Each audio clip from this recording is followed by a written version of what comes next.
Saudara-saudara sekalian, senang jumpa lagi bersama dengan saya. Dan kali ini saya akan menyampaikan satu topik yang tentu sangat penting ya. Judulnya adalah Bangkit dari Kegagalan. Bangkit dari kegagalan. Nah, apakah saudara pernah mengalami kegagalan? Atau pernah merasa gagal dalam hidup ini? Saya yakin kita semua pernah mengalaminya ya. Lalu apa atau bagaimana reaksi kita? Dan apa yang kita lakukan selanjutnya? Banyak orang yang akhirnya putus asa, lalu dia memutuskan dia udah stop lah, berhenti. Untuk apa lagi dilanjutkan? Tetapi ada juga yang ingin bangkit dari kegagalan dengan mau mencoba dan mencoba lagi. Kalau saudara ingat, seorang yang bernama Thomas Alva Edison ya, dia adalah seorang yang dikenal tentu di muka bumi ini karena penemuannya. Bahwa dia pernah mengalami kegagalan dalam penelitian. Tapi dia terus bangkit. Mencoba dan terus mencoba. Sampai kepada ke 1000 kali ya. Barulah berhasil. Dan dia dikenal sebagai penemu listrik yang sampai saat ini kita nikmati ya. Jadi luar biasa kita menikmati listrik karena ada seorang yang mau bangkit dari kegagalan sampai akhirnya dia berhasil dalam penelitiannya.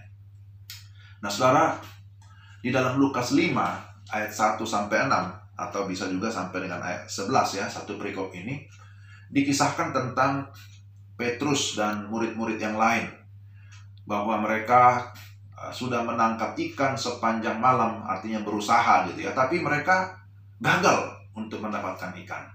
Padahal mereka sudah bekerja keras sepanjang malam dengan kemampuan atau skill mereka.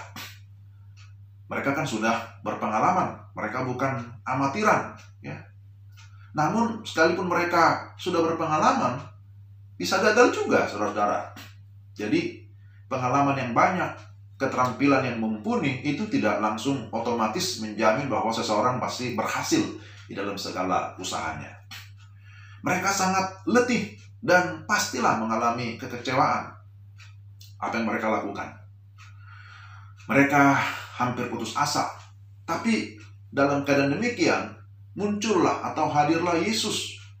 Dan kehadiran Yesus ternyata, saudara, memberikan harapan baru, angin baru bagi mereka. Disebutkan di sana dalam Lukas pasal 5 bahwa Yesus naik ke perahu Simon. Dan dari perahu itu dia mengajar banyak orang. Lalu kemudian, setelah itu, Yesus mengajak Petrus dan teman-temannya untuk bertindak. Dan akhirnya, mereka pun berhasil secara ajaib. Nah, apa yang merupakan prinsip-prinsip keberhasilan mereka?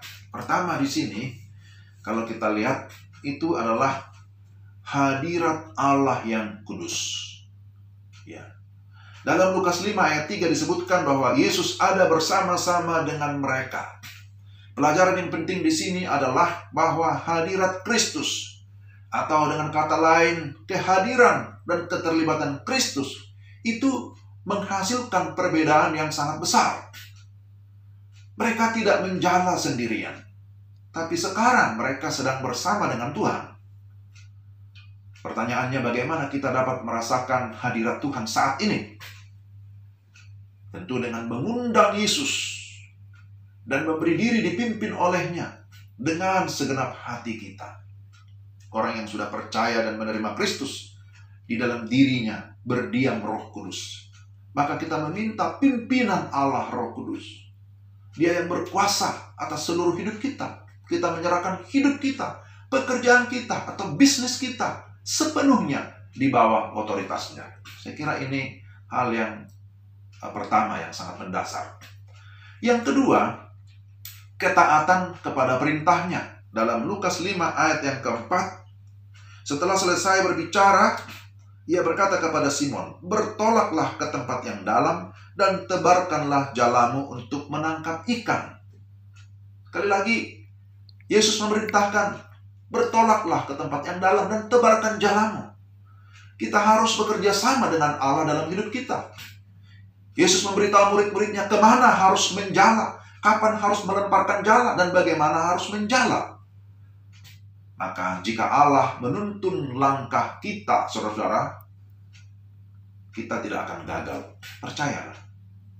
Ada ungkapan yang berbunyi seperti ini, bahwa Allah tidak pernah mensponsori kegagalan. Sekali lagi, Allah tidak pernah mensponsori kegagalan.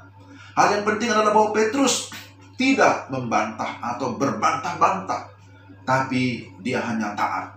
Jadi ketaatan, saudara-saudara, selalu akan menghasilkan berkat. Saya kira itu rumus rohani ya. Kebanyakan kita gagal karena apa?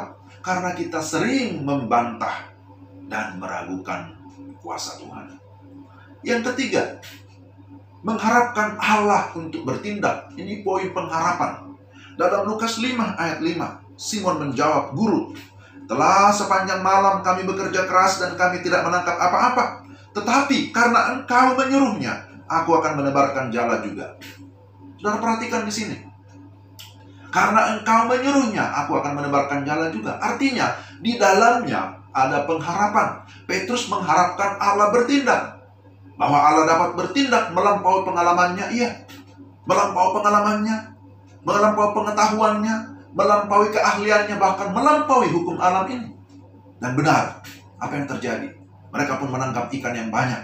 Di dalam ayat yang ke-6, setelah mereka melakukannya, mereka menangkap sejumlah besar ikan, sehingga jala mereka mulai koyak.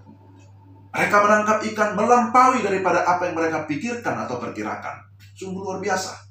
Hal itu meneguhkan iman para murid yang sedang dipersiapkan menjadi penjala manusia. Saudara, apakah saudara ingin bangkit dari kegagalan? Saudara ingin berhasil? Amin. Semua kita ingin berhasil. Memang tidak semudah membalik telapak tangan katanya.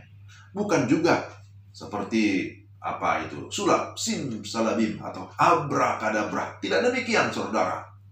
Namun demikian firman Tuhan ini mengajarkan kita bahwa kegagalan tidak boleh menghentikan langkah kita. Kesulitan pasti ada, tetapi mari kita melihat kesulitan menjadi satu peluang untuk kita semakin membuka diri di hadapan Allah. Kita mau tuntunan Tuhan. Kita membutuhkan firman-Nya yang mengarahkan kita. Kita percaya janjinya bahwa Dia tidak akan membiarkan kita jatuh sampai tergeletak. Janjinya tidak hanya berlaku pada Simon Petrus dan murid-murid yang lain, tapi juga bagi semua kita, anak-anaknya. Maka mari kita terus mencoba dan berjuang dalam hidup ini dengan mengandalkan Tuhan. Mungkin ada kegagalan, ada kekecewaan, pasti. Tetapi jangan pernah menyerah. Karena Dia sanggup, Allah sanggup membuat perbedaan yang signifikan.